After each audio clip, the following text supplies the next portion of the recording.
En Radio Inter, todos los domingos de 4 a 5 de la tarde, tiene una cita con la historia con Pío Moa y con Javier García Isaac. Cita con la historia. Presenta Javier García Isaac.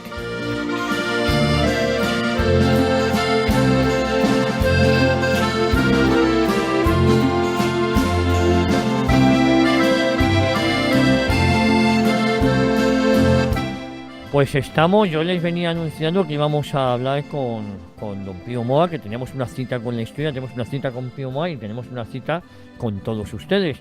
Don Pío, muy buenas tardes. Hola, buenas tardes. Bueno, hoy ¿qué tema toca hablar hoy? Hoy vamos a hablar de la evolución política de la guerra civil, que es una cuestión muy importante, claro, y tratada a veces de una manera poco seria, ¿no? Evolución política de la guerra civil. La semana que viene también tenemos un programa muy especial que lo estoy adelantando, que es la leyenda negra. La leyenda negra, que desde Ecuador gente nos ha pedido que habláramos sobre ese tema. Evolución política de la guerra civil, pero antes... tenía usted una editorial que sí, contar, pero ¿no? bueno, creo que hemos tenido un problema con la canción Lili Marlene, de ¿no? Lili Marlene, efectivamente. ¿Qué es lo que ha en pasado? Alemania nos han bloqueado nuestro canal de YouTube, pues nos han dicho que tenía derecho al de autor y que se reservaban el derecho los autores de esta canción, o los herederos de los autores, de meter publicidad. Todos son problemas. Todos son problemas. Vamos a seguir y si no... Pero esto llega hasta Alemania. Habrá que suspender la sección esta. No pasa nada. El único aviso que nos han dado es que los que tienen los derechos, los herederos, los que tienen esos derechos de autor, se reservan el derecho a meter publicidad en ese programa. Así que en Alemania está bloqueado nuestro... Eso significa que hasta en Alemania llega nuestro programa. Tenemos hoy la canción, al final la canción rusa, Silianke. Silianke toca. Que es, bueno, a mí me parece interesante el tener alguna pequeña sección de canciones porque las canciones transmiten... algo que no dan los estudios ni las estadísticas, ¿no? Transmiten algo así como el aroma de una época, que es algo inmaterial, pero es muy importante. Porque sepa usted que la semana que viene nos llamarán diciéndonos a partir de mañana vamos a ver que desde Rusia nos han, este programa en concreto está bloqueado. Esperemos que no. Vale. La trascendencia, vamos a empezar con la Segunda Guerra Mundial, porque tiene una trascendencia enorme, ya que marca el paso del apogeo de Europa a su decadencia, que es un tema poco tratado. Y no vamos a ocuparnos de la guerra propiamente dicha, excepto en lo que tenga relación con España, como ya hemos hecho en varios programas, ¿no? Pero durante varias semanas dedicaremos las canciones de entonces. Hemos empezado por estas dos, de tono muy sentimental. Desde luego los rusos en cuestión de canciones bélicos sentimentales son imbatibles, son los mejores. Y el próximo día traeremos otra bastante más dura, La Guerra Sagrada. Es una canción feroz. La Guerra Sagrada la semana que viene, ¿no? Sí.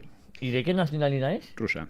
Yo creo que usted no, porque son muy emotivas estas canciones. Sí. Esta es muy impresionante, pero es feroz. Es Yashena Yavainaz, que creo que se pronuncia. Bueno, entonces al final trataremos la de Silianke. Y vamos con el editorial, que es en relación con la incansable mentira que estamos soportando.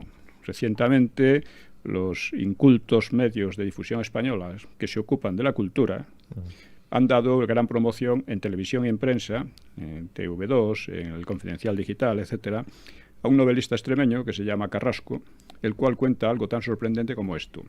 Un agregado militar de Hitler contempló los hechos de Badajoz y mandó una carta a Hitler diciéndole que nunca había visto salvajadas como las de esos días. ¿Verdad? Es sobre la matanza de Badajoz, claro.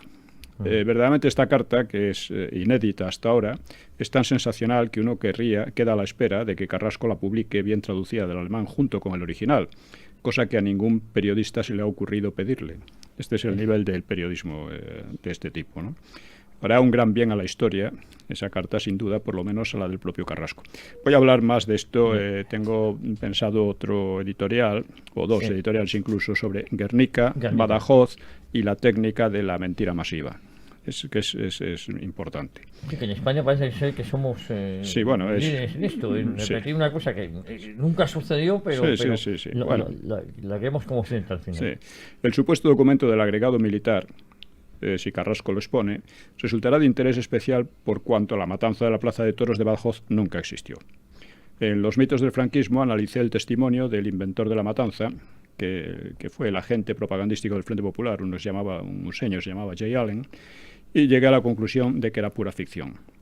Más recientemente, la obra de Pilo, Domínguez y de la Iglesia, que se titula La matanza de Badajoz ante los muros de la propaganda, echó definitivamente por tierra ese mito mediante una cuidadosa investigación sobre los pasos del desvergonzado Allen. De una desvergüenza absoluta al hombre, ¿no? Otra de las invenciones al respecto se debe a otro periodista useño, que también muy creativo, como Allen, que se llamaba John Whittaker, que atribuía a Yagüe la frase de que había asesinado a miles por no dejar una peligrosa masa de prisioneros a la espalda. La supuesta frase de Yagüe, tan utilizada por la historiografía de izquierda desde Tuñón de Lara, no la publicó Whittaker en su momento, a pesar de lo impresionante o impresionista que era, sino que casualmente la recordó, entre comillas, bastantes años después. En fin, la incultura de nuestra clase periodística, no toda, claro, pero en general el nivel es bajo, ¿no? Bajo. Sí, llega hasta poner, como si fuera un documento demostrativo, una foto de la Plaza de Toros con algunos camiones y gradas desvencijadas por evidente efecto de un bombardeo. Esa foto demuestra que no hubo la matanza, porque es del día en que se atribuye que se atribuye la matanza, ¿no? El periodista portugués Mário Neves contribuyó retrospectivamente a la leyenda, pero por aquellos días escribía comentando el rumor de que se fusilaba en la Plaza de Toros. Dice, la plaza no tiene un aspecto diferente del que observamos ayer, lo que nos lleva a suponer que el rumor es infundado. Los mismos automóviles destruidos y los mismos cadáveres. Sin duda, unas cuantas víctimas del bombardeo. Bien, ¿hubo fusilamientos? Pues sí, hubo los normales, entre comillas, de entonces, por un lado y otro. Aunque el sadismo de las izquierdas, incluso entre ellas mismas, excedía de modo absoluto a la crueldad menos frecuente de los nacionales. Un número de milicianos fueron fusilados por no considerárseles combatientes regulares y por las brutalidades que habían cometido previamente. Carrasco suelta con la mayor desenvoltura que pudieron ser masacradas entre 2.500 y 8.000 personas. ¿Y por qué no entre 4.000 y 40.000? Da igual, ¿no? Y por cierto, hace poco un político del PP equiparaba la inexistente matanza de Badajoz con la indudablemente cierta de Paracuellos. O sea, una vez más vemos el nivel intelectual de nuestros políticos y periodistas con las excepciones de rigor. Hay que decir que el alemán no podía sentirse escandalizado de que se fusilase a milicianos, porque en Alemania las insurrecciones comunistas de los espartaquistas y del Soviet de Baviera fueron liquidadas de la misma manera, a base de matar a la gente que se encontraba con armas, por no ser combatientes regulares. Y aquí en España, Azaña, en 1932, con motivo de la insurrección, una insurrección anarquista en el Bajo Llobregat, o en el Alto Llobregat, no recuerdo exactamente ahora, ordenó fusilar sobre la marcha a la gente que se capturara con armas. O sea, que era una conducta normal. Y probablemente lo sigue siendo. Es decir, porque para tener el carácter de combatiente hay que tener ciertas normas de regularidad que si no se dan, pues mira. En fin, da verdadera náusea comprobar tanto el descaro del novelista como la credulidad interesada de unos periodistas ignorantes. Sigue vigente la frase de Gómez Dávila: la izquierda no siempre mata, pero siempre miente. Y sobre la mentira no puede construirse una convivencia razonable y en libertad. Por esta misma razón, llamamos una vez más a nuestros oyentes a que se comprometan en la difusión de este programa, porque la mentira sobre el pasado envenena el presente y además estamos viendo muchas de sus consecuencias. Este programa está diseñado como un programa de acción, no simplemente de ilustración.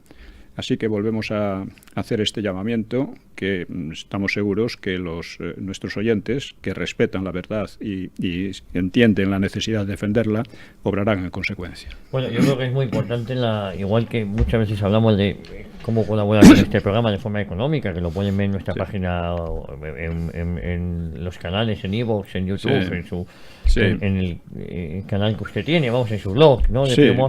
Pues también es muy importante la difusión de este programa. Enlazar el programa y moverlo en redes. Y moverlo en redes, comentarlo, etcétera, ¿no? Es muy sencillo. Nosotros todos los domingos los programas están colgados, los difundimos, los colgamos tanto en Twitter, en Facebook. Sí, claro, pero eso lo hacemos nosotros ahora, pero es necesario, también lo hacen otros oyentes, ¿no? Pero es necesario que lo hagan muchos más oyentes. Esta es la cuestión. Porque si no, nos quedamos aislados finalmente, y eso es lo que tenemos que evitar.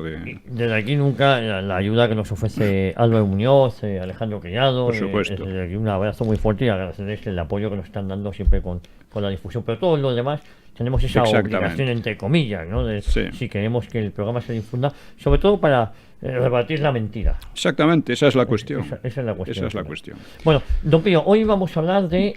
la evolución política en la guerra. La guerra. Anteriormente habíamos hablado de la evolución militar, las fases en que se fue desarrollando la contienda, y hoy pues prestaremos atención a los aspectos políticos, ¿no? Porque aunque la conducción estratégica es el factor principal en una guerra, las medidas y objetivos políticos con su vertiente económica pues están también muy imbricados en su evolución. Siempre se complican y combinan mutuamente tanto el factor político como el militar, como el económico, ¿no? Y el propagandístico. Muy importante porque recordemos que la única batalla que no ganaron los nacionales fue la de la propaganda. Y eso estamos viendo ahora las consecuencias. En fin, la guerra de España tuvo la peculiaridad de que los dos bandos se encontraron con un Estado y con un ejército derruidos, por lo que debieron reconstruirlos al mismo tiempo que combatían. Esto no ha pasado en otras muchas guerras, ¿no? El aparato estatal en las zonas sublevadas era el del Frente Popular, lo que obligó a los nacionales a improvisar sobre la marcha un embrión de organización política. Y, por otra parte, sus escasas tropas estaban repartidas de modo irregular, aunque a ellas se sumó enseguida una masa de voluntarios. En cuanto al Frente Popular, pues dispuso de todos los recursos del poder, pero su revolución desarticuló prácticamente el ejército y el Estado, por lo que se vio obligado a rehacer las dos cosas. O sea que estaban en ese sentido en igualdad de condiciones, excepto que todas las ventajas materiales estaban de parte del Frente Popular. Pero los dos tuvieron que reorganizarse, ¿no? En fin, hoy está claro que el 18 de julio del 36 no empezó una revolución en la zona izquierdista, sino que se coronó con la máxima violencia un proceso revolucionario que ya partía de las elecciones de febrero del 36, de aquel año. Eso es. El 18 de julio solo se acabó de demoler en la zona izquierdista el ruinoso Estado nominalmente republicano. Se sigue hablando todo el mundo de los republicanos. Eran del Frente Popular, eran rojos, se puede llamar, claro. Pero no era la Segunda República, era ya otra cosa. Esto es una de esas cosas que se mantienen y que es muy difícil de erradicar, pero es para hablar con rigor es preciso exponerlo, ¿no? El gobierno llamado republicano, el gobierno del Frente Popular, presidido por José Giral, que era amigo de Azaña, pues armó a los sindicatos y a continuación quedó el propio gobierno como un buque desarbolado entre un furioso oleaje. O sea, nadie hacía, el gobierno ni pintaba, o sea, los sindicatos, los partidos hacían lo que les parecía, ¿no? La revolución en campos y ciudades, con ocupación de fincas, de fábricas, incluso de pequeños talleres y negocios, que fueron ocupados por los sindicatos y los partidos, pues se complicaba porque cada partido izquierdista y separatista tenía sus propios objetivos y tenía también sus propios métodos, que divergían. En lo único que coincidían era, como ya hemos dicho en otras ocasiones, en el exterminio de la Iglesia y de los derechistas a su alcance. En todo lo demás estaban peleados, ¿no? Sí. O sea, para no autodestruirse, claro, esta situación amenazaba con destruirlos a ellos mismos, ¿no? Por tanta pluralidad, pues fue preciso encauzar de algún modo la revolución, sobre todo cuando, contra todo pronóstico, los nacionales consiguieron cruzar el estrecho de Gibraltar con algunos barcos y aviones y avanzaron infligiendo derrotas sucesivas a las izquierdas. Por ello se hizo inaplazable una reorganización y el gobierno de Giral, un gobierno muy volátil, fue reemplazado por otro bajo la dirección del líder socialista Largo Caballero. Largo Caballero era el líder más prestigioso de la izquierda y era ensalzado entonces como el Lenin español, y se reservó también, aparte de la presidencia del gobierno, la cartera de guerra, para dirigir la guerra directamente. El cambio se realizó, de Giral a Largo Caballero, se realizó el 4 de septiembre, apenas 7 semanas después de comenzada la rebelión derechista, la rebelión de los nacionales. En el nuevo gobierno, que se llamó de la Victoria, entraron los socialistas con mayoría, más los republicanos de izquierda, los separatistas catalanes y vascos y los comunistas. Y más tarde, que presionada por las derrotas, entraron los anarquistas, la CNT-FAI, que precisamente los anarquistas habían sido los primeros y casi principales enemigos de la República en cuanto se instauró en 1931, y que además los anarquistas se proclamaban por principios y doctrina pues enemigos de todo poder. Sin embargo, aceptaron entrar en el gobierno por el miedo a los nacionales, claro. Con la distribución de ministerios y reparto del poder, pues se pretendía poner de acuerdo a todas las fuerzas políticas que ya habían exhibido muchas rivalidades y peleas entre ellas. Azaña continuaba de presidente nominal para dar impresión de continuidad republicana, pero ni él ni su partido pesaban apenas en la nueva realidad política. No pesaban. No pesaban. No. O sea, Azaña se está en sus diarios, está siempre cabreado, está siempre lamentando la posición en que se encuentra, ¿no? O sea, en rigor, el Frente Popular, que agrupaba formalmente o de hecho a todos aquellos partidos, digo formalmente o de hecho porque formalmente ni el PNV ni la Esquerra de Cataluña, o sea, los separatistas catalanes, no entraron en él, pero de hecho sí, estaban todos juntos y el eje y el núcleo y la base de todo era el Frente Popular.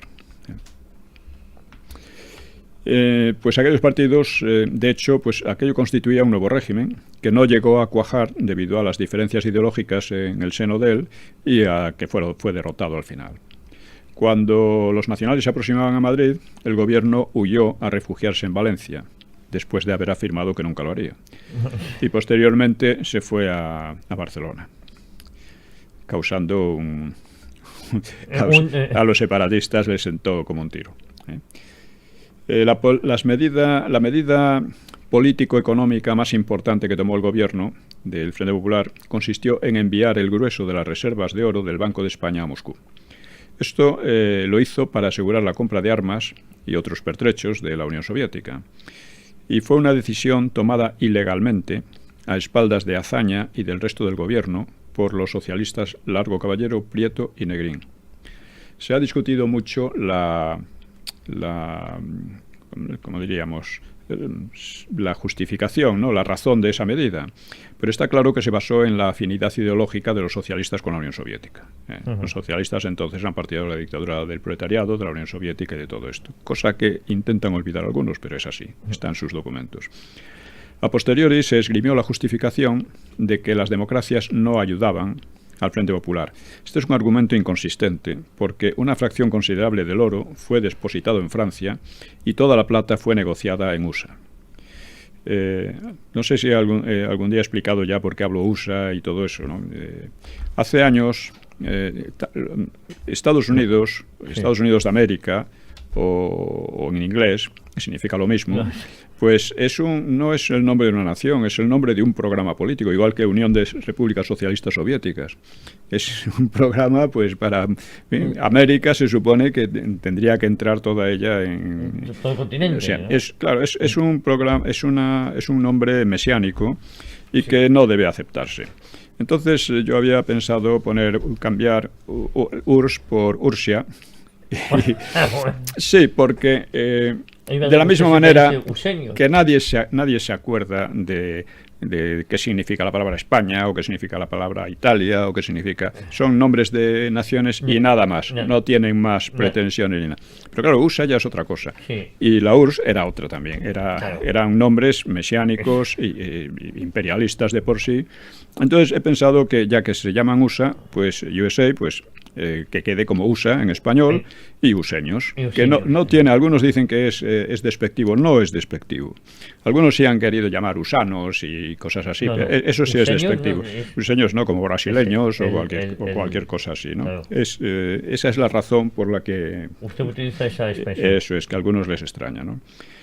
Bueno, pues lo que importa del envío del oro a la Unión Soviética fue que convirtió a Stalin en el amo del destino de las izquierdas españolas, porque de él iba a depender la mayor parte del suministro de armas y el asesoramiento político-militar, porque desde luego el oro no iban a poder verlo de nuevo, era un sistema opaco, ¿no? Stalin era, era muy admirado porque era el experimentado líder de la Revolución Soviética y el constructor de la primera sociedad socialista de la historia, que era a lo que aspiraban el PSOE y el PC, a emularlo, ¿no? Y con quien simpatizaban casi todos los demás, con los soviéticos, en aquel momento. Estas evidencias, curiosamente, no las menciona casi ningún historiador, pero constituyen la base de la acción bélica del Frente Popular. Es decir, que el Frente Popular quedó totalmente supeditado a la Unión Soviética. Por esta razón, no es lo mismo que pasó con los nacionales, como veremos, ¿no? Don Pío, si le parece, hacemos la primera pausa publicitaria. Bien. Y volvemos de inmediato. No se vayan porque, les digo, minuto y medio y continuamos aquí en Cita con la Historia, Cita con Don Pío Moa.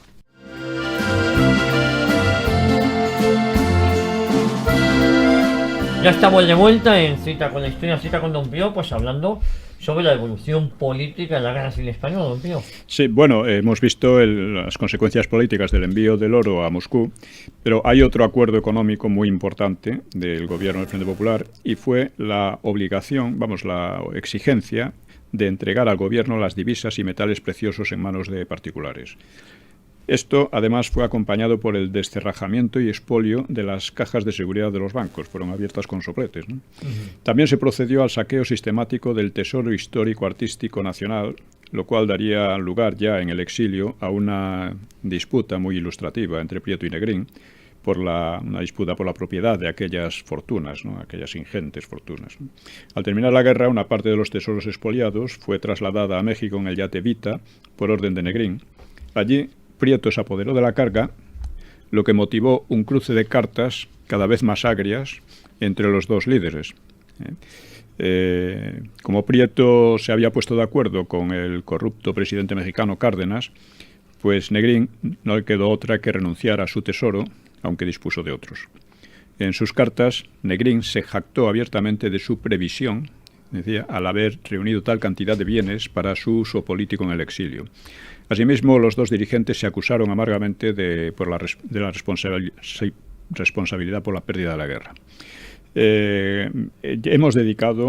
Hay mucha bibliografía sobre este punto y hemos dedicado un programa a él, al Tesoro del Vita, ¿no? Sí. Que se lo recomendamos a nuestros oyentes, ¿no? Lo pueden consultar en www.citaconlahistoria.es o en YouTube u otros, ¿no? Bien, así que el gobierno consiguió una unidad considerable, pero los partidos del Frente Popular persistían en sus divergencias, con aspiraciones muy distintas y a menudo irreales, y carecían de una verdadera estrategia política y militar. En realidad fueron los comunistas, instruidos por Moscú, quienes con más eficacia trataron de dar coherencia al conjunto y de imponerle una estrategia o una orientación común racional. Muy pronto el Partido Comunista, que era aún pequeño al principio de la guerra, pero que crecía velozmente, promovió con máxima energía dos reformas esenciales. Ante todo, la creación de un ejército regular y disciplinado. En un primer momento, el ejército había quedado desorganizado y había sido sustituido por milicias de los sindicatos y partidos, que estaban vertebradas por mandos militares, por guardias civiles y de asalto y pronto por soldados de reemplazo. El sistema había dado mal resultado en los frentes por lo que los comunistas, en contra de los anarquistas y de muchos socialistas, insistieron en poner en pie un ejército de verdad. Y tuvieron éxito debido a las derrotas que iban cosechando las milicias y a la influencia de la Unión Soviética. Las milicias se disolvieron en el nuevo ejército, que se llamó Ejército Popular de la República, y que contaba con comisarios políticos imitados de la Unión Soviética y con símbolos y métodos también de origen soviético. El PC, el Partido Comunista, centró sus mayores esfuerzos precisamente en alcanzar el control del ejército. Esto era parte de su estrategia, parte esencial, ¿no? El segundo empeño del PC consistió en frenar la revolución, devolviendo tierras y negocios a los pequeños propietarios. Su consigna era aplazar la revolución hasta ganar la guerra. Y también chocaba con las ideas de los anarquistas y de muchos socialistas. Mediante esta política, el PCE buscaba ganarse una masa de lo que llamaba pequeños burgueses y de paso hacer creer a las democracias que en España existía un gobierno también democrático y de orden al que debían apoyar. De hecho, lograron el apoyo de muchos pequeños propietarios y capas no obreras, porque, claro, eran los que les defendían del expolio al que sometían los otros, ¿no? Pero la revolución era ya irreversible en lo esencial y solo era susceptible de maquillarse o de reducirse parcialmente y ni dentro ni fuera de España se llamaron a engaño más que quienes querían que llevase engaño, ¿no? Por razones ideológicas, ¿no?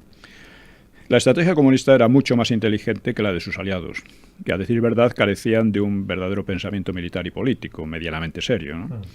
Ello y el poderoso influjo de la Unión Soviética terminaron permitiendo al PC prevalecer sobre los socialistas de largo, sobre los anarquistas y sobre el POUM, que también era marxista pero disidente de Stalin, e intimidar a Azaña y a los separatistas catalanes.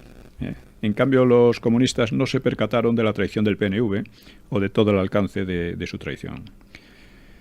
Largo mostraba creciente rebeldía a los consejos soviéticos, consejos entre comillas, y la CNT insistía en su revolución y en las milicias frente al ejército regular. Y fue precisa una pequeña guerra civil en Barcelona en mayo de 1937 entre ellos mismos para expulsar del gobierno a Largo Caballero y a la CNT y meter en cintura a Companys y a la Esquerra, o sea, a los separatistas, ¿no? Largo fue sustituido por el también socialista Negrín, que era el principal autor del envío del oro a Rusia y era un hombre más realista y más afín a los soviéticos, con quienes ya no tuvo ningún roce así de relieve. El nuevo gobierno también se proclamó de la victoria y intensificó las consignas propagandísticas del antifascismo con el fin de atraer de paso a las democracias y de guerra de independencia para movilizar el patriotismo de las masas contra una imaginaria invasión italo-germana. Negrín y Prieto endurecieron la disciplina militar según esquemas comunistas que llegaban a un verdadero terror. La deserción podía ser castigada en los familiares del desertor hasta en tercer grado. Es decir, era más su familia. Sí. Con Negrín, la impronta comunista se fortalecería más aún, obligando a sus aliados a una disciplina política a veces sangrienta. Los demás partidos lo soportaban por temor a los nacionales, pero al proseguir las derrotas, el descontento tomó forma de un sinfín de intrigas por parte de azañistas, sectores socialistas y secesionistas. Porque, claro, los comunistas necesitaban victorias constantemente para poder afirmar, pero claro, como no las conseguían resistir, eso sí, pero victorias no. Y entonces los otros que los admitían el yugo de los comunistas por temor a los nacionales, pues cada vez se mostraban más disgustados, ¿no? Prieto, por ejemplo, había montado la policía política, el SIM, de estilo soviético y por indicación soviética, y pero a pesar de ello mostraba cada vez más disgusto y más derrotismo, por lo que fue destituido como ministro de Defensa en abril de 1938 por Negrín. A su turno, los separatistas catalanes y vascos no cesaban de vulnerar los estatutos de autonomía y trataron de aplicar una política exterior aparte, independiente, intrigando a espaldas de sus aliados, tanto con los gobiernos fascistas como con los democráticos, con vistas a una paz separada. Sus maniobras fracasaron, pero con ello no dejaban de debilitar al Frente Popular para ventaja de Franco. Los comunistas y Negrín respondieron al descontento con llamamientos a la unidad, intimidaciones y a veces terror abierto, en el que perecieron numerosos anarquistas y socialistas, y liquidaron al POUM. Una de las tácticas que usaban era en el frente a los disidentes, pues los mataban acusándolos de deserción, de que querían desertar al enemigo, ¿no? Las querellas, por eso las querellas internas subieron de tono cuando, tras la derrota de Cataluña, los comunistas y negrinistas se empeñaron en seguir resistiendo, pensando en la guerra europea, que efectivamente iba a estallar en pocos meses, es decir, que fallaron por poco, ¿no? Aunque iba a ocurrir en circunstancias completamente distintas a las esperadas, que habrían anulado sus esperanzas, porque aquí los nazis y los comunistas estaban enfrentados y al comienzo de la guerra estaban prácticamente aliados, ¿no? Claro, es que eso muchas veces nos olvidamos de eso. Sí, claro. El bando del Frente Popular esperaba eso, ¿no? O sea, resumiendo, la política del Frente Popular tuvo 3 rasgos: dependencia política y armamentística de Moscú, intento frustrado de atraer a las democracias y creciente orden interno asegurado por la también creciente hegemonía comunista. La hegemonía avanzó mucho, pero no llegó a someter por completo a sus aliados, como prueban las maquinaciones de ellos y el final de la guerra en una guerra entre ellos mismos, ¿no? Bien, un aspecto importante del conflicto fue también, como decíamos, la batalla de la propaganda.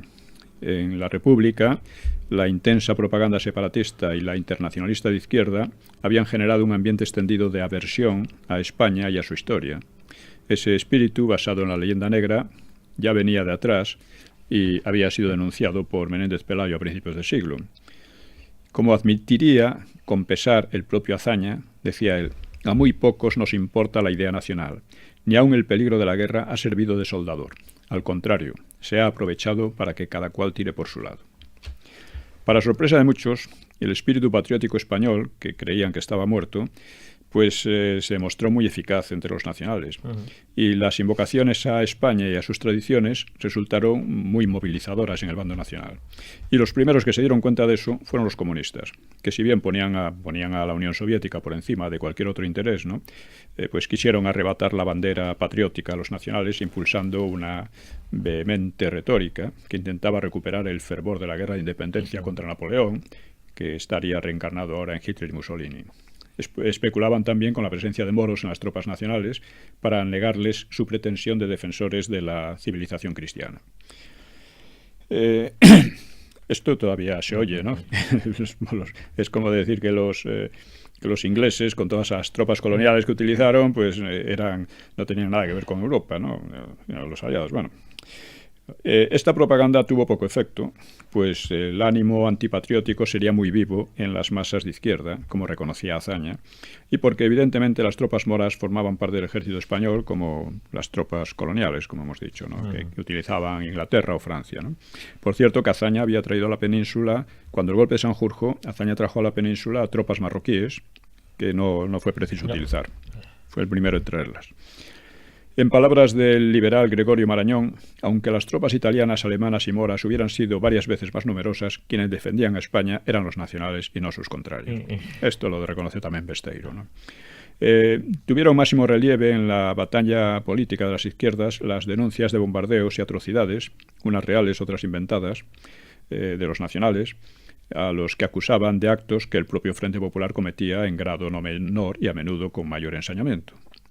En este campo cosechó sus mayores éxitos, particularmente en 3 de ellos: la inexistente matanza de la Plaza de Toros de Badajoz, de que hemos mencionado al principio, los bombardeos sobre Madrid y sobre Guernica, enormemente exagerados.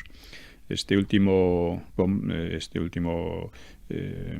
acusación resultó muy eficaz internacionalmente porque contó, entre otras cosas, con la colaboración del famoso cuadro de Picasso.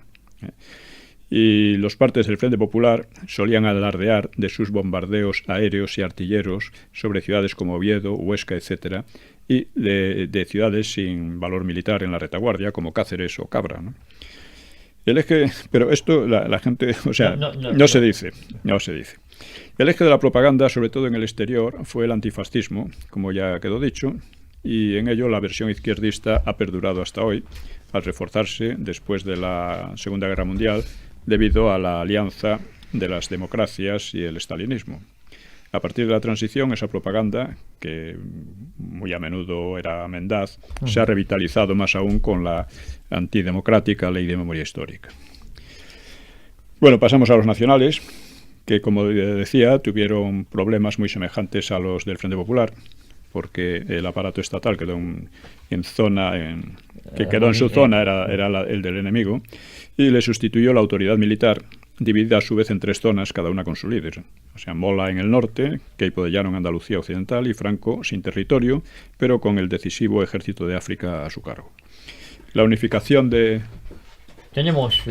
la unificación del mando se hizo con varias semanas de retraso sobre la misma medida tomada por el Frente Popular cuando se formó el gobierno de Largo, ¿no? Pero se hizo de modo más completo. Franco recibió la máxima autoridad como jefe militar y político, titulándose generalísimo o caudillo el 1 de octubre del 36. El golpe planeado por Mola, en principio, tenía carácter republicano y lo conservó en las primeras semanas, pero el régimen había dejado mal recuerdo en las derechas. Y otro tanto ocurría con la monarquía, que había quedado desacreditada por su fin grotesco en 1931. Por ello, el levantamiento de julio del 36 se había hecho en nombre de España, sin más, y no tomó carácter monárquico, aunque pronto lo tomó antirrepublicano. El Estado funcionaba al principio con cierto primitivismo, porque se identificaba, como se sigue haciendo, al Frente Popular con la República, pero en fin. El Estado funcionaba al principio con cierto primitivismo, con un estilo que Serrano Súñer, el cuñado de Franco, definió como campamental, y el mismo Serrano se aplicó a partir de febrero del 37 a transformarlo en un Estado de Derecho con leyes claramente delimitadas, inspiradas en gran parte en las del fascismo italiano, aunque destacando el contenido católico de la tradición española. Bien, pues los nacionales tenían también, aunque no tan acentuado, un problema semejante al de sus enemigos, pues se componían de partidos diversos que nunca se habían llevado bien entre sí. Había monárquicos alfonsinos, monárquicos tradicionalistas o carlistas, estaba la Falange y lo que podíamos llamar católicos políticos, procedentes de la autodisuelta CEDA, con mucha influencia en el episcopado, y que iban desde integristas hasta democristianos. ¿La CEDA se disuelve Se disuelve, sí. Y sus organizaciones pasan a la Falange, etcétera. Pero, aunque se disuelve, permanecen como una fuerza así un poco difusa, pero eficaz, sobre todo en torno al episcopado, ¿no? Sin embargo, los partidos estaban muy mal vistos después de la experiencia republicana, pues Franco y otros muchos les acusaban de crear fanatismos particulares por encima del interés general del país. Y desde luego, cuando no hay patriotismo, los intereses de partido se vuelven disgregadores, ¿no? Cada una de aquellas fuerzas políticas tenía su propia organización y dirigentes, órganos de prensa e incluso milicias, varios de ellos, y funcionarían como una especie de partidos atenuados, las llamadas familias del régimen. Conjuntar aquellas fuerzas, superando las rivalidades que había, exigió un proceso de meses. Pronto las milicias falangistas y carlistas quedaron integradas en el ejército y subordinadas a él, impidiéndose la independencia de las milicias de partidos y de sindicatos que tan bajo rendimiento habían dado en el Frente Popular. Con todo, los roces entre falangistas y carlistas cobraron cada vez mayor peligro, por lo que Franco y Serrano resolvieron unificarlos bajo el mando directo de Franco, el caudillo, en abril de 1937. El nuevo partido tomó el complicado nombre de Falange Española Tradicionalista y de las JONS, Juntas de Ofensiva Nacional Sindicalistas, que era un pequeño grupo fascista, ¿no? Años después se le conocería como Movimiento Nacional, un remedo de partido único que no quería llamarse partido ni fue nunca único, porque era una organización más bien burocrática con muy poco presupuesto, en fin, nada que ver con los partidos totalitarios, ¿no? Vamos a dejar aquí, ¿te parece, don Pío? Y vamos a entrar ya en los últimos 18-19 minutos, pero eso será después de la publicidad.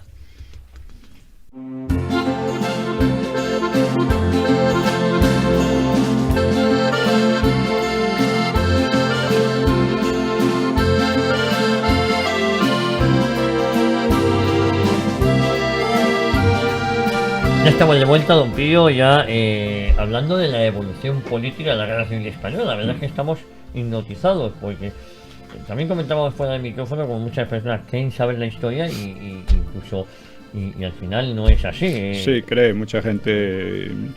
Conocerla. Hablando del libro Los mitos del franquismo, claro, la izquierda no lo compra y los de derecha se creen que lo saben y la mayor parte de las no veces saben, no lo saben. Tienen 4 ideas muy vagas y a veces cuando intentan defenderlo, pues es casi mejor que no lo perjudican a veces, ¿no? Bueno, pues estamos en la unificación, que entre carlistas, la unificación que se quiso hacer de los grupos del franquismo, de los nacionales, perdón, pues esa unificación despertó malestar en carlistas y sobre todo en los falangistas, pero el descontento fue vencido sin apenas derramamiento de sangre, al contrario de lo que había pasado en el Frente Popular cuando destituyeron a Largo, ¿no? A Largo Caballero. Una ventaja Franco juzgó que la unificación aquella había sido una clave esencial de su victoria, y tenía razón. Y una ventaja de Franco sobre sus enemigos consistió en las pocas intrigas que tuvo que soportar, porque gozaba de plenos poderes y de una autoridad indiscutida, al contrario que Largo Caballero y en menor medida el propio Negrín. Teóricamente, Franco disponía de poder absoluto, mayor incluso que el de Stalin, pero en la práctica nunca obró de forma tiránica, mostró notable capacidad de delegación y autolimitación, y muy raramente pasó por encima de las normas y reglamentos. O sea, nunca obró como un déspota realmente, ¿no? Se reservaba los poderes a fin de que, en caso necesario, pero casi nunca fue necesario. La configuración del nuevo Estado se debió de forma destacada a Serrano Súñer, que era un jurista experto y cuñado de Franco. Serrano se había salvado por poco de ser fusilado y después de una evasión rocambolesca llegó en febrero del 37 a Burgos y allí apoyó la unificación de Falange, el carlismo, etc., ¿no? Él procuró montar un sistema inspirado en el fascismo italiano y el corporativismo portugués, que buscaba asentar lo que llamaba democracia orgánica, que era autoritaria, anticomunista y antiliberal, a partir de las asociaciones que se consideraban naturales de la familia, el municipio y el sindicato, y prescindiendo de los partidos, ¿no? Y para superar la caótica experiencia republicana, pues reforzaba el principio de autoridad y de jerarquía. Nunca funcionó bien engrasado, y uno de sus defectos residía en su dependencia de un caudillo de capacidad no asegurada. Franco mostraba una competencia inusual como gobernante y general, pero el sistema no garantizaba un heredero a la altura. O sea que quedaba siempre como un remedio excepcional a una crisis excepcional. Que tenía que haber un gran líder siempre, claro. Si no, no funcionaría el sistema. De todas formas, el sistema funcionó en todos los terrenos mucho mejor que el del Frente Popular, y con mucha menos sangre y con mucha menos violencia interna. La Falange cobró un impulso fortísimo, se convirtió en un partido de masas, de modo parecido al del Partido Comunista en la zona enemiga, pero con dos diferencias. Los comunistas servían ante todo textualmente al interés soviético, mientras que la Falange se mantuvo siempre independiente de Italia o Alemania. Y si bien el Partido Comunista llegó a convertirse en la fuerza dominante en su zona, la Falange nunca pasó de ser una familia más en un equilibrio de fuerzas sostenido por Franco y por un ejército en el que los falangistas no eran muy populares, ¿no?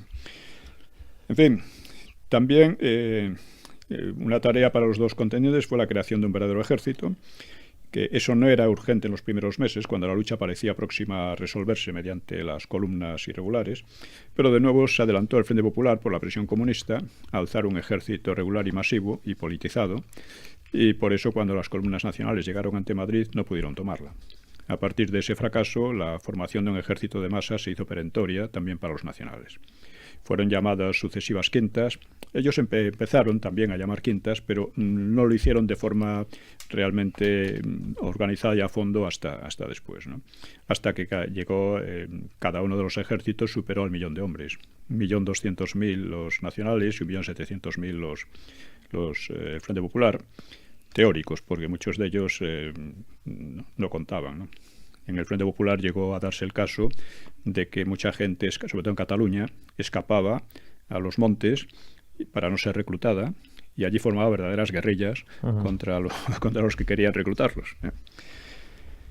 En fin, también fue un objetivo político común la adquisición de armas en el extranjero, que empezó con práctica simultaneidad por las dos partes. Las compras acuciaban mucho más a los nacionales porque había quedado en manos contrarias casi toda la industria armamentística y entonces que podía reconvertirse a las necesidades bélicas, ¿no?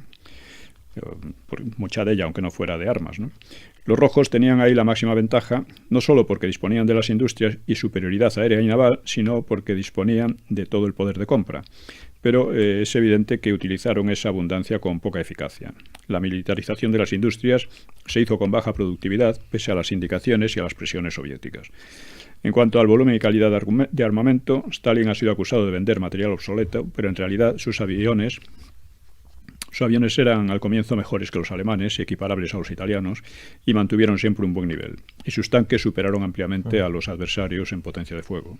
En conjunto, la Unión Soviética mandó material del mejor que fabricaba y asesores elegidos entre los más preparados, como demostrarían varios de ellos durante la Segunda Guerra Mundial.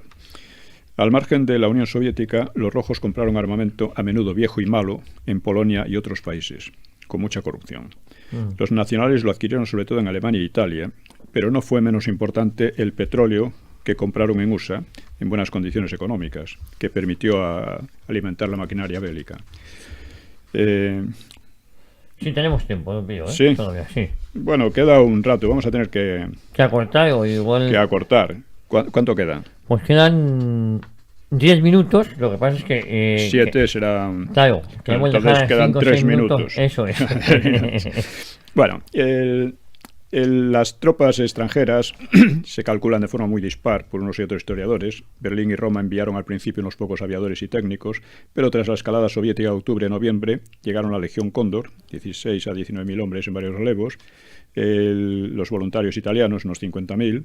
La Unión Soviética mandó 2.000 a 3.000 tanquistas, aviadores y asesores e impulsó las brigadas internacionales, de 35.000 a 60.000 según estimaciones, varía mucho. Unos miles de extranjeros más... En fin, en realidad no hubo gran diferencia, y, aunque en el bando nacional hubo un mayor número de extranjeros que en el del Frente Popular, pero eso no significa nada en relación a lo que realmente se defendía, ¿no? En cuanto a la economía... La del Frente Popular estuvo muy mal organizada, se convirtió pronto en un caos y pronto hubo que poner cartillas de racionamiento y hubo un hambre terrible, ¿no? En cambio, en el bando nacional durante toda la guerra el abastecimiento funcionó bien, apenas hubo hambre, solo en algunas zonas atrasadas y la sobremortalidad por enfermedad en el bando nacional solo afectó a unas 16.000 personas, una cifra muy baja. En la otra zona, la sobremortalidad por enfermedades y hambre afectó a 149.000. Bueno, siendo en 1982 el año de más hambre en España durante el siglo XX, peor que en la posguerra. Y otro dato indicativo es el descenso de la producción industrial. En 1937, la de acero en Vizcaya cayó al 26% de la de tiempos de paz y la de hierro al 47%. En Asturias, el carbón se hundió por completo. En Barcelona ocurrió algo parecido y nunca fue capaz el Frente Popular de militarizar con eficacia la industria, como ya dijimos, ¿no? La enorme inflación en el Frente Popular, una enorme inflación de 1.340 puntos, mientras que en el bando nacional solo 41. O sea, la peseta llamada republicana quedó pulverizada. En resumen, los dos bandos tuvieron que poner en pie un nuevo Estado y un nuevo ejército, tareas resueltas con mayor eficiencia por los nacionales. En segundo lugar, en el Frente Popular fueron los comunistas, orientados y respaldados por la Unión Soviética, los mejores organizadores y estrategas, hasta convertirse en el partido hegemónico, aunque no dominante por completo, imponiendo a sus aliados una disciplina a menudo sangrienta para lograr la indispensable unidad. En el bando nacional, la unidad fue conseguida con mucha menos violencia y sin que ningún partido o familia lograse la hegemonía. Como balance, el Ejército Nacional, aunque algo menor en cantidad, superó al contrario en eficacia en casi todos los terrenos, también en la intendencia, que era más regular y más completa, y con mucha mayor independencia de la intervención extranjera. Y cuarto, también resolvieron los nacionales con mayor eficacia los problemas económicos. De no haber contado el Frente Popular con enorme ventaja inicial en recursos financieros e industriales, habría perdido muy pronto la contienda. Bueno, pues nos quedan ya, don Pío, yo no sé si... 2 minutos. Sí, nos quedan 6 minutos ahora mismo. Pues vamos entonces con la canción. Sí. Es y una pena luego hablamos un poco de ella. Vale. Bueno, yo creo que más o menos ha quedado claro cómo quedó organizado tanto un bando como otro. Sí, en el aspecto político. El otro día vimos el aspecto militar, ahora en el aspecto político. Bueno, ¿qué canción vamos a escuchar hoy, don Pío? La canción se llama Semlyanki, como dijimos al principio. Semlyanka era un refugio subterráneo, un búnker subterráneo, y la canción dice en el refugio subterráneo, es lo que dice exactamente. Luego veremos un poco cuál es su letra. Pues vamos a escuchar algo. Sí. Aunque es una canción de soldados como la de Lili Marlene, se refieren a su novia, tiene su carácter sentimental, yo creo que hace que quede mejor con voces femeninas, ¿no? Bueno, pues si le parece vamos a escuchar esta versión.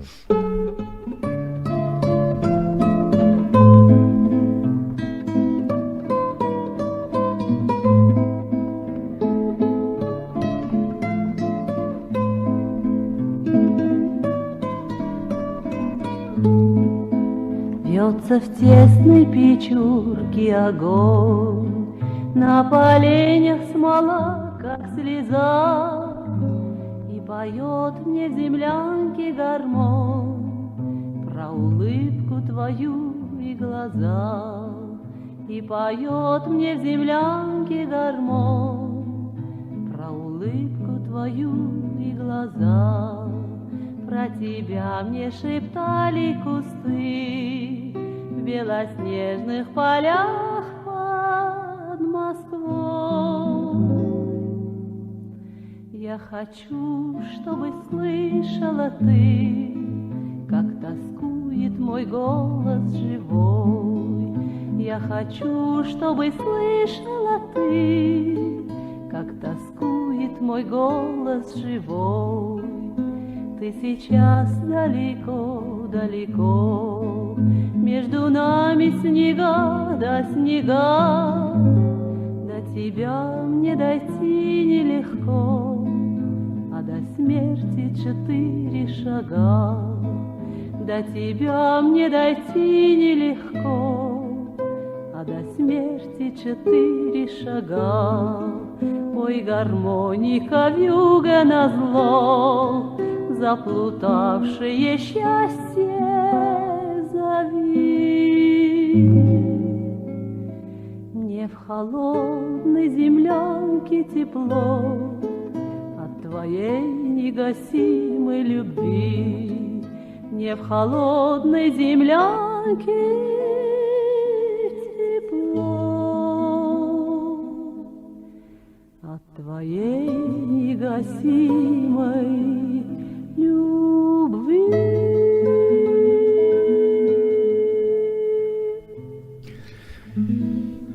Bueno, don Pío. Bueno, pues la letra... muy bonita, ¿eh? Sí, es muy bonita. Ya digo que los rusos en esto, canciones bélicos sentimentales, ya veremos alguna otra. La letra viene a decir: las llamas ondulan en la estufa, la resina de los leños cae como lágrimas, y en el refugio el acordeón me canta a tu sonrisa y a tus ojos. Es una dedicada a la novia, claro. Los arbustos me susurran de ti. Muy lejos estás ahora, extensiones nevadas nos separan, y la muerte está solo a unos pasos.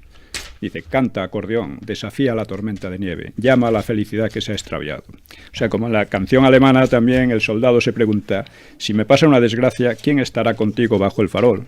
Bueno, pues aquí, como vemos, es muy poética. Pero vamos a ver otro aspecto. El autor de la letra fue un poeta y crítico literario que se llamaba Alexei Surkov, que era presidente de la Unión de Escritores, muy stalinista, un verdadero comisario político de la cultura, y el primero en firmar una carta de denuncia contra Solzhenitsyn y Sájarov. Sí, tenía premio Stalin y tenía de todo, claro. Pero en fin, tenía sensibilidad en este aspecto, ¿no? Era impositivo, ¿no? La música es de un compositor que se llama Konstantin Listov, que compuso otras canciones populares. Recibió el título de Artista del Pueblo, un título oficial. En fin, en aquella época y en la Unión Soviética era así. Sin embargo, a pesar de eso, del estricto encuadramiento y la opresión sobre los artistas, pues produjeron algunas cosas, sobre todo en música, bastante buenas. Sí, además son... tiene un denominador común que son muy sentimentales, ¿no? O muy nostálgicas, quizás. Algunas, palabra, ¿no? sí, también, sí. Y luego hay algún libro sobre la represión de los artistas intelectuales, que es terrible, ¿no? Ya comentaremos algo de ello también. Pues, don Pío, nos vamos a despedir ya con... No ha vivido tiempo para más. Me encanta, de todas formas, que todas las semanas comentemos una canción. Pues sí, a ver si no nos trae problemas. No, que ese día, en el país del que sea, no nos dejen tener los vídeos de YouTube. Ya. Don Pío, la próxima semana más hablaremos de la leyenda negra. De acuerdo. Que ha sido muchos los escuchantes hispanoamericanos que nos han solicitado que hablemos. Muy bien. Bueno, con el descubrimiento, yo creo que aquí hablaremos de todo. Lo vamos todo. Muchísimas gracias, don Pío. A todos ustedes, muchísimas gracias por estar ahí y prometemos volver, Dios mediante, la próxima semana.